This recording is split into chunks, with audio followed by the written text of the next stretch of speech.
ಈ ರೆಸಿಪಿ ಮಾತ್ರ ಕಾಫಿ ಲವರ್ಸ್ಗೆ ಹಬ್ಬ ಅಂತಲೇ ಹೇಳ್ಬೋದು. ಯಾಕಂದರೆ ಎಷ್ಟು ಸತಿ ಬೇಕಾದರೂ ಮಾಡಿಕೊಂಡು ಆರಾಮ್ಸೆ ಗಿಲ್ಟ್ ಫ್ರೀಯಾಗಿ ಕುಡಿದ್ಬಿಡ್ಬೋದು. ಹೈ ಪ್ರೋಟೀನ್ ಕಾಫಿ ಅಂತಲೂ ಹೇಳ್ಬೋದು. ಯಾವ ಥರ ಮಾಡಿದ್ದೀನಿ ಅಂತ ಎಕ್ಸ್ಪ್ಲೇನ್ ಮಾಡ್ತೀನಿ. ನೀವು ಫಸ್ಟ್ ನನ್ನ ಅಕೌಂಟ್ನ ಫಾಲೋ ಮಾಡ್ಕೊಂಡಿಲ್ಲ ಅಂದರೆ ಬೇಗ ಬೇಗ ಫಾಲೋ ಮಾಡ್ಕೊಂಬಿಡಿ. ಯಾಕಂದರೆ ನಾನು ಬೇಜಾನ್ ರೆಸಿಪಿ ಶೇರ್ ಮಾಡ್ತಾ ಇರ್ತೀನಿ, ನೀವು ಟ್ರೈ ಮಾಡ್ತಾ ಇರ್ಬೋದು, ನಿಮಗೆ ಕ್ರೆಡಿಟ್ ಬರ್ತಾನೆ ಇರುತ್ತೆ. ಈ ಕಾಫಿ ಮಕ್ಕಳು ಆರಾಮ್ಸೆ ಕುಡಿದ್ಬಿಡ್ಬೋದು. ನಾನು ಇನ್ಸ್ಟಾಗ್ರಾಮಲ್ಲೇ ನೋಡಿದ್ದು ರೆಸಿಪಿ. ನನಗೊಂದು ಡೌಟ್ ಇತ್ತು ಯಾವ ಥರ ಇರುತ್ತೆ ಅಂತ. ಸುಮ್ಮನೆ ರಿವ್ಯೂ ಕೊಡ್ತಾ ಇರ್ತಾರೆ, ಅಷ್ಟೇನು ಕಾಫಿ ಟೇಸ್ಟ್ ಇರಲ್ಲ. ಚನ್ನ ದಾಲಿಂದ ಕಾಫಿ ಟೇಸ್ಟ್ ಯಾವ ಥರ ಬರುತ್ತೆ ಅಂತ ಒಂದು ಡೌಟ್ ಇತ್ತು. ಒಂದು ಸತಿ ಟ್ರಯಲ್ ಮಾಡೋಣ, ನೋಡೋಣ ಏನಾಗೋದು ಅಂತೇಳಿ ಟ್ರಯಲ್ ಮಾಡಿದೆ.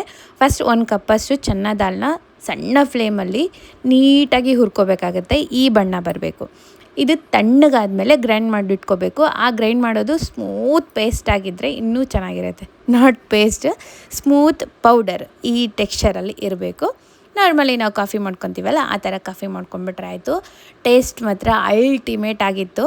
ಕಾಫಿ ಕುಡ್ದಂಗೆ ಅನ್ನಿಸ್ತು. ರೆಸಿಪಿ ಇಷ್ಟ ಆದರೆ ಟ್ರೈ ಮಾಡಿ. ಓಕೆನಾ? ಬಾಯ್. ಬರೋದಾ?